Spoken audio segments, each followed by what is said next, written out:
There's a part of the Kendrick Lamar and Drake beef situation that I think is going unmentioned except for one key person who's been talking about it. And I feel like it's a positive that is going to impact a lot of people and open doors for us. And that has to do with copyrights.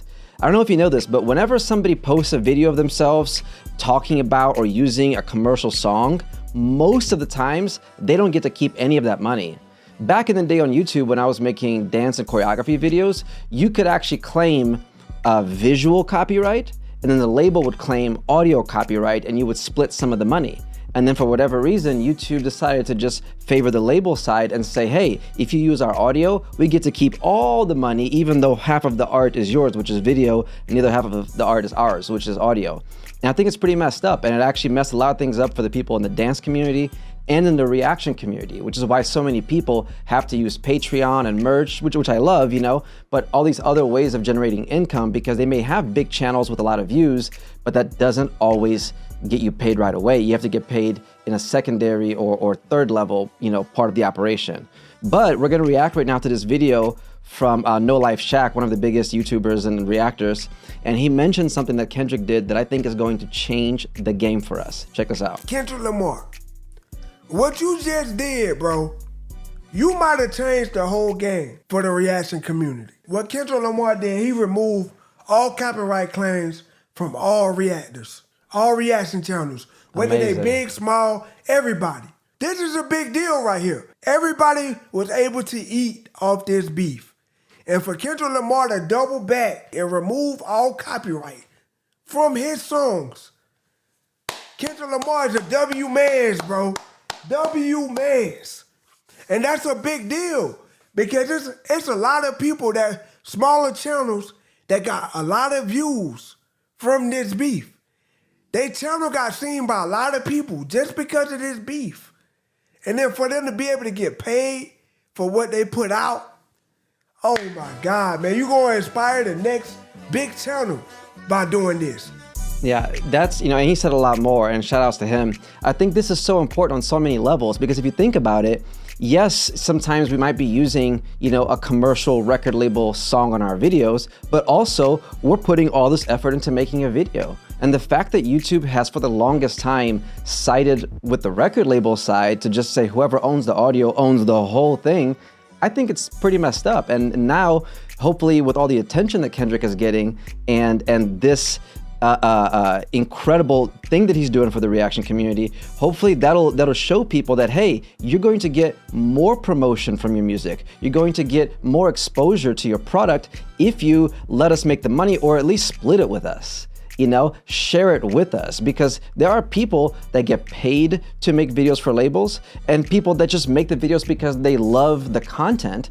And, you know, like a lot of the, you know, the dance community especially, you know, sometimes a new album comes out and they're like, oh, we got to make a dance concept video to it. We put all this effort into it just to have the video be taken down on YouTube or not be able to make any money off of it. So hopefully this is a step in the right direction, and people will see independent creators, or the label will see independent creators as an ally to their mission, right? And instead of just trying to strike us down with the copyright, empower us to create even more.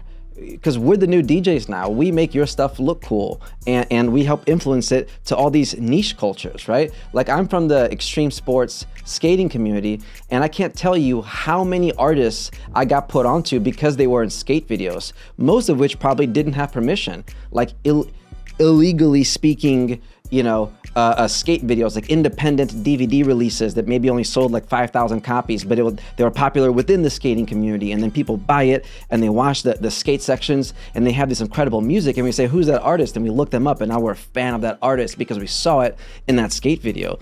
Technically speaking, it's illegal. You could get arrested for that. When in reality, we're promoting the music, getting them into new customers. And Kendrick is doing many things right. This is one of them. And I just want to say thank you, Kendrick, for opening up the door for independent creators, because this is needed. Independent creators are the future, you know, and we should be compensated for the work that we create. Even if it does use work from other people, let's share it at least. You know what I mean? But that's it. Thank you for watching. Tune back in soon.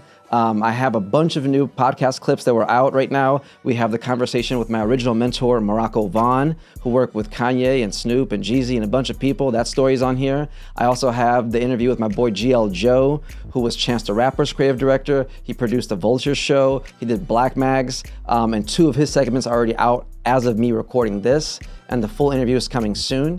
So stay tuned. This channel is about empowering creatives. So it's a lot of interviews with filmmakers, musicians, pro skaters, designers, comedians, right? People that are like incredibly talented, successful, creative people. We get together on here and we just talk about that journey.